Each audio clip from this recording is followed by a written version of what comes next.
Ya, kita dapat video kiriman dari Kamboja kembali, dari Mr. Soksan. Ini RBW binaan beliau, member dari Dunia Wallet. Beliau sedang mengontrol setiap titik-titik kotoran yang ada. Beliau menghitungnya titik-titik kotoran yang aktif gitu. Jadi sangat baik sekali ini perkembangannya. Walaupun menurut beliau dalam 8 bulan tidak sampai 100 sarang, hampir 100 sarang usianya, hanya sekitar 600 burung dan 260 kotoran aktif. Jadi rata-rata dalam satu titik tumpukan kotoran tuh bisa sampai 3-4 BW. Nah, ini kita bisa lihat daripada video-video yang beliau kirimkan. Jadi teman-teman semua, sebenarnya keberhasilan RBW itu dilihat daripada faktor lokasi, dan kita sama-sama tahu bahwa lokasi di Kamboja ini sangat produktif sekali. Walaupun di sana cuaca di luar hingga 40 derajat Celcius. Coba, makanya rata-rata gedung di Kamboja itu sistem pasangan batanya 2 lapis. Sistem pemasangan batanya 2 lapis. Nah, kita bisa lihat daripada video-video yang ada ini. Bagaimana, coba lihat, nampak daripada setiap Twitter, setiap titik kotoran sangat banyak sekali. Ya, karena memang di sana kondisinya sangat mendukung sekali gitu. Hamparan dataran yang sangat rata dan luas, sistem irigasi yang baik untuk jenis sawahnya gitu.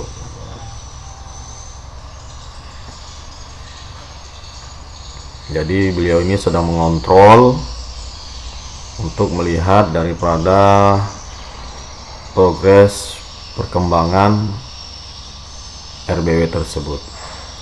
Ya, menurut kita 8 bulan itu hampir 100 sarang, wah sudah lumayan ya. Tapi menurut mereka di sana, itu termasuk lambat. Karena apa? Karena lokasi yang bagus, persaingan yang hampir tidak ada gitu. Karena kita di setiap perjalanan itu dalam 1 kilo belum tentu kita menemukan ada kompetitor, bahkan sampai 5 kilo. Di sana belum seperti di Indonesia, bahkan orang-orang biasa, kalangan-kalangan menengah ke bawah pun sudah memiliki RBW walaupun apa adanya. Tetapi di Kamboja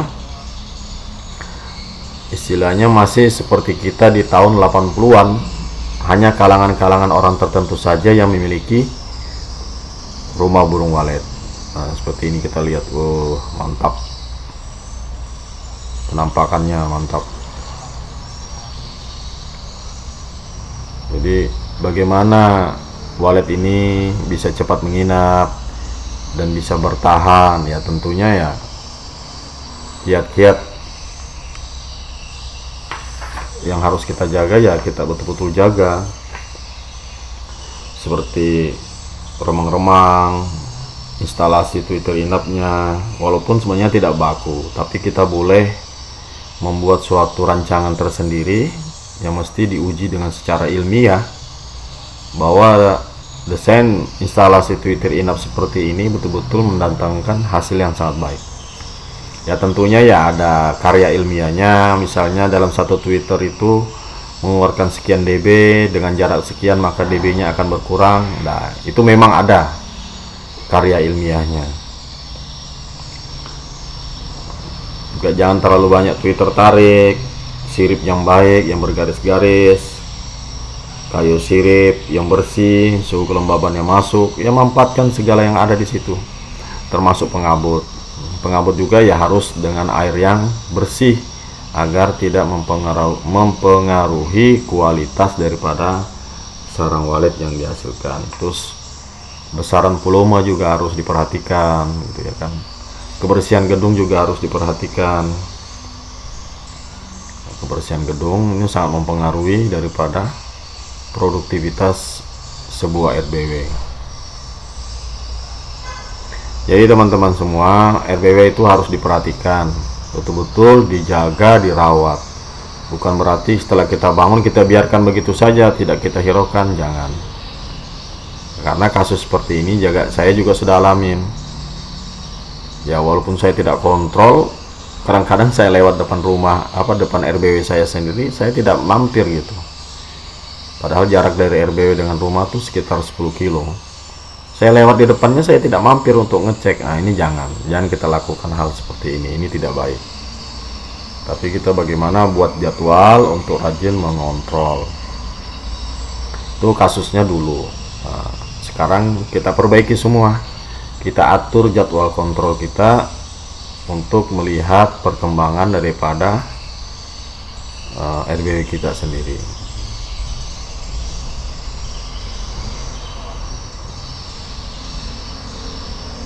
Jadi teman-teman semua, kita tadi lihat sama-sama, beliau sedang mengontrol RBW-nya.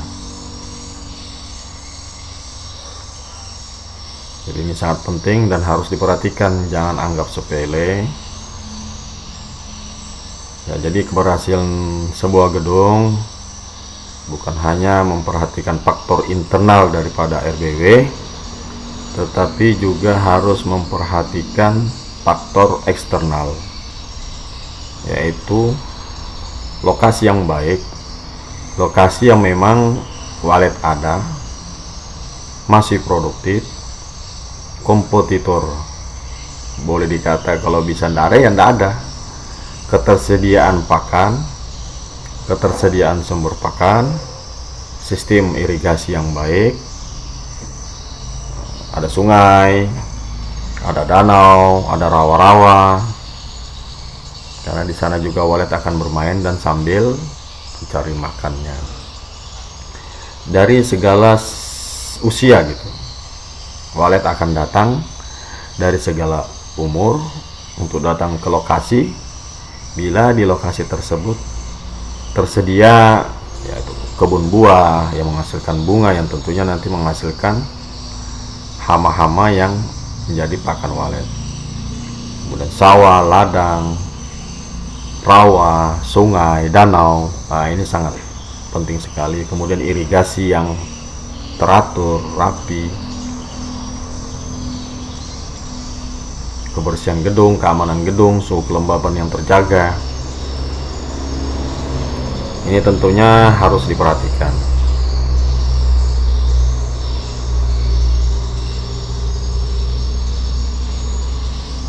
Dan juga harus diperhatikan, jangan selalu kita mengganti suara walet kita.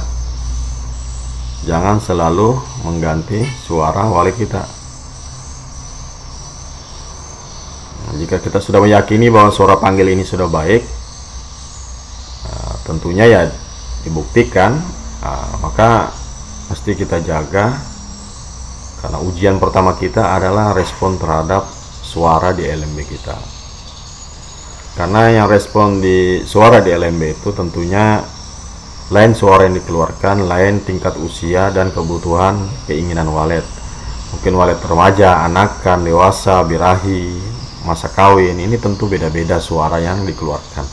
Tentunya respon walet pun beda gitu.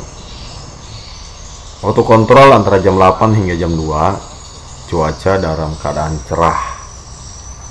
Tidak hujan, tidak gerimis, tidak mendung. Karena sebenarnya pada saat itu dalam keadaan gerimis, hujan dan mendung, walet berada di dalam. Walet berada di dalam. Jadi benar-benar kita jaga ya. Sekian, terima kasih.